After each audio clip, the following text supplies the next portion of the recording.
बहुत समय पहले की बात है। एक छोटे से गांव में रहता था एक अत्यंत धनी व्यापारी, धन्ना सेठ।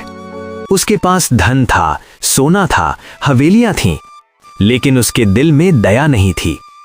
लोग कहते थे, धन्ना सेठ के तिजोरी में तो भगवान भी कैद हैं, पर उसके दिल का दरवाजा किसी गरीब के लिए नहीं खुलता। सुबह का समय था। धन्ना सेठ अपनी हवेली के आंगन में बैठा हिसाब किताब देख रहा था। आज फिर मुनाफा दुगना हुआ।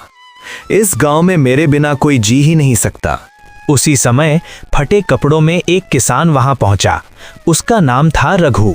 सेठ जी, फसल सूख गई है, बस थोड़े पैसे उधार दे दीजिए, बच्चों को खाना मिल जाएगा। मेरे पैसे कोई मंदिर नहीं है जो दान में दे दूं। सेठ जी, भगवान के नाम पर। भगवान? अगर भगवान होते तो तुम गरीब क्यों होते? उसी क्षण एक बूढ़ा साधु वहां आया। उसकी आंखों में अजीब सी चमक थी। सेठ, धन तो तेरे पास बहुत है, पर क्या तूने कभी कर्म का हिसाब लगाया? कर्म? मेरे लिए पैसा ही भगवान है। याद रखना सेठ, जिस दिन ये धन तुझसे मुंह मोड़ लेगा, उस दिन कोई तेरा नहीं होगा। धन्ना सेठ ने साधु को भगा दिया, पर उस रात कुछ अजीब होने वाला था। आधी रात को हवेली में हलचल मच गई। तिजोरी अपने आप खुल गई। ये क्या हो रहा है? सोना मिट्टी बन गया, चांदी राख बन गई। सुबह होते होते धन्ना सेठ सब कुछ खो चुका था। अरे ये तो वही है जो लोगों को दुक्कारता था। मैंने घमंड किया, मैं अंधा था। उसी समय वही साधु फिर आया। अब समझ आया सेठ। धन्ना सेठ ने अपनी बची हुई जमीन गरीबों में बांट दी। वो खुद मेहनत करने लगा। सेठ जी, नहीं, अब आप हमारे जैसे ही हो।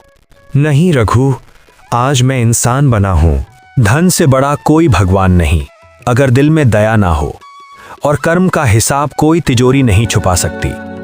धन्ना सेठ अब वैसा नहीं रहा था। जिस हवेली में कभी घमंड गूंजता था, आज वहीं से करुणा की आवाज आने लगी थी। लेकिन कर्म का हिसाब यहीं खत्म नहीं होता। सुबह की ठंडी हवा में धन्ना सेठ पहली बार खेत में उतरा। आज पहली बार समझ आया, रोटी कितनी मेहनत से पैदा होती है। सेठ जी, नहीं धन्ना भाई, मेहनत इंसान को झुका देती है।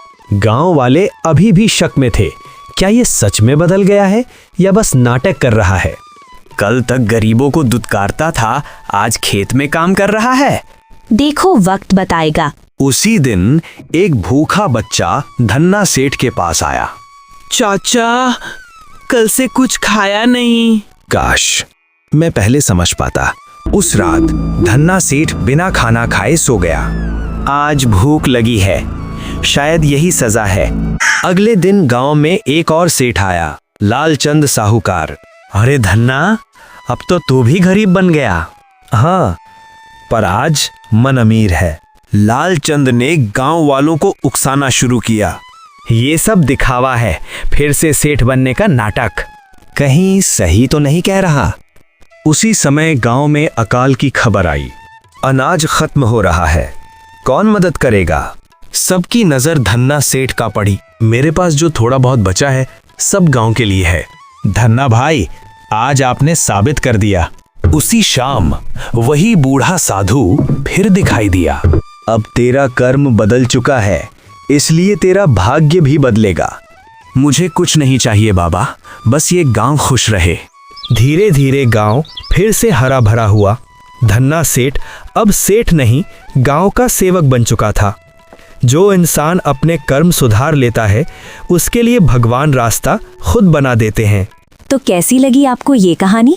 अगर अच्छी लगी तो लाइक सब्सक्राइब कीजिए, और अगर हमारे चैनल पर नए हो तो चैनल को बेल आइकन दबाकर सब्सक्राइब करना ना भूलें। Thank you for watching.